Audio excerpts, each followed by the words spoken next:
Thank you. And we welcome now retired U.S. Army National Guard Major General John King. General King, great to have you.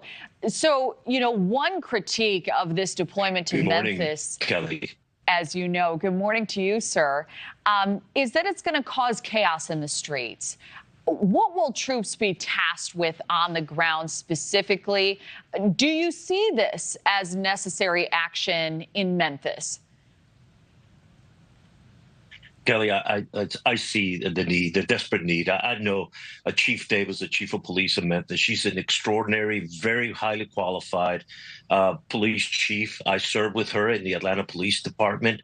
But she desperately needs the resources that Memphis has not been able to provide to that beautiful community that's been suffering and bleeding for many, many years now. It's just a lack of resources. President Trump and Governor Lee are offering these resources. And I hope that Memphis worked hard to be able to stop the bleeding on the streets of this beautiful community.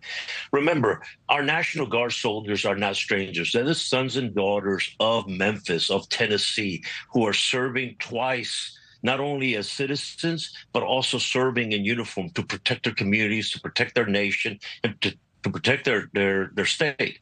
And so these are not strangers. This is not an occupation with a lot of the rhetoric that tries to describe them that way.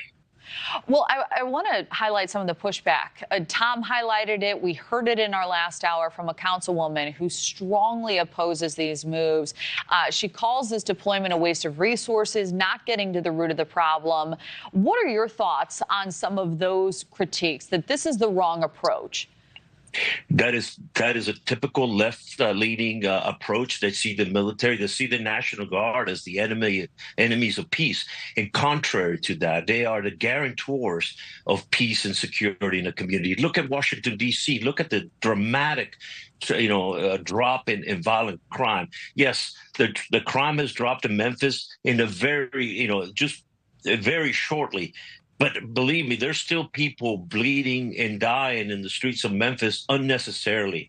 And I wish the politicians would pay more attention to that instead of seeing the National Guard as a threat against public safety. We have about 30 seconds left, but I do want to ask you about the logistics here. So Memphis has a mayor who's a Democrat. The state has a Republican governor, Bill Lee, as you know. How will those dynamics impact perhaps what we see now in the days ahead?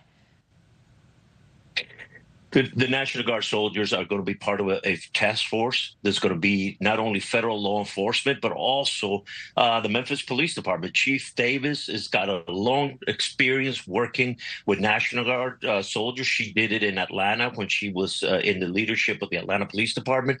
She's very experienced. I have full confidence in Chief Davis and Memphis Police Department and working well with their federal and military partners. Yeah, and the mayor's had a very diplomatic response to all of this.